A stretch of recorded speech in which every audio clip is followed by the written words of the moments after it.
Hello and welcome to Gradient's weekly roundup of key business and financial developments in Sri Lanka for the week ending 18th March 2022.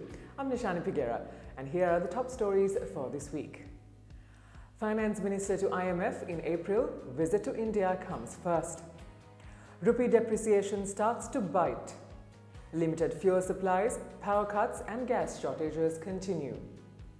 Tourism receipts up as arrivals steadily increase. 100 megawatt solar project signed with India. We will also briefly look at other notable news that made it across to our news desk and wrap up with the capital markets update.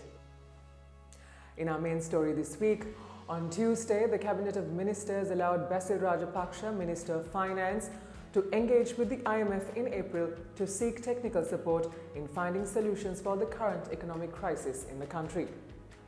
The Sunday Times newspaper reports that should discussions succeed, it will entail proceeding towards negotiations between the government and the IMF in formulating a program that will see an infusion of foreign exchange followed by likely austerity measures and fiscal reforms that will be prescribed by the fund and agreed to by the government.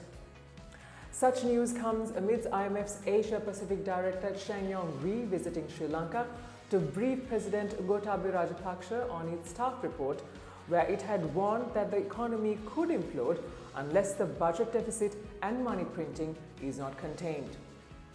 In the early hours of Wednesday, Mr. Rajapaksa left to India to finalize the $1 billion assistance package, which is to be utilized for essential imports such as fuel, food and medicine. During the week, effects of the rupee free float against the dollar started to be felt. While fuel prices were immediately revised upwards, bus fares were increased by 15% subsequently. Three-wheelers charges were also raised, while price of airline tickets increased by 27%. Food and drugs prices shot up, with wheat flour, bread, lunch packets and medicines all rising in double digits. Moreover, the price of a 50-kilo bag of cement was increased by 475 rupees. The Ceylon Cellular Vendors Association stated price of mobile phones and accessories would be up by 30%. Fuel stations across the country continue to be experiencing limited supplies, resulting in long queues. Power cuts and gas shortages also persisted due to forex shortages. Power interruptions between 5 to 6 hours was experienced across the country for the fourth consecutive week, as foreign exchange to purchase diesel was short in supply. Moreover, commercial banks' inability to open LCs meant that gas suppliers could not procure supplies. Whilst Indian assistance may come in for fuel, limited hard currency means gas issues will persist. According to the SLTDA, 53,255 tourists arrived in the country in the first week of March, increasing the cumulative figure for the year to over 230,000. Russia continued to be the main source market, followed by India, the UK, Ukraine and Germany.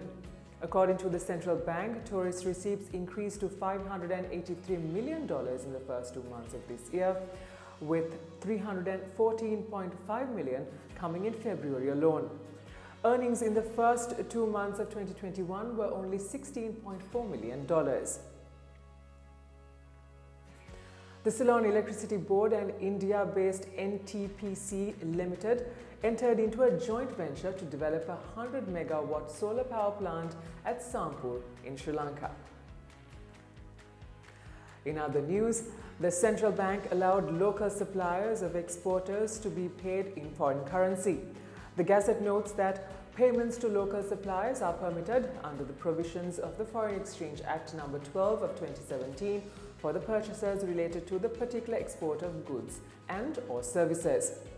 Moreover, permission was also given for companies approved under the Strategic Development Act to be exempt from a mandatory conversion rule on foreign currency.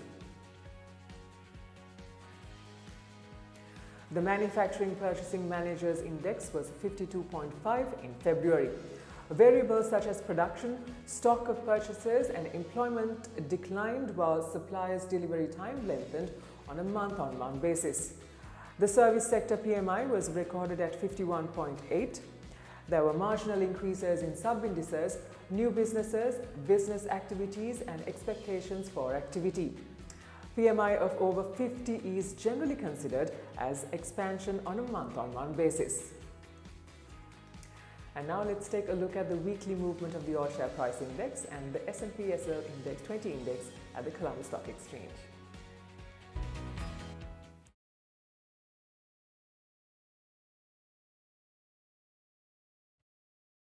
Here's how the rupee performed against the dollar this week. In other market news, Exterminators Limited's 60 million rupee initial public offering was oversubscribed on the opening day. On offer was a 20% stake amounting to 10 million ordinary voting shares at 6 rupees each. The offer was managed by Athara Capital Partners. And that's a wrap for this week. Follow us on LinkedIn and YouTube for more updates on business and financial developments in Sri Lanka. Until we see you again next week, thank you for watching. Stay safe.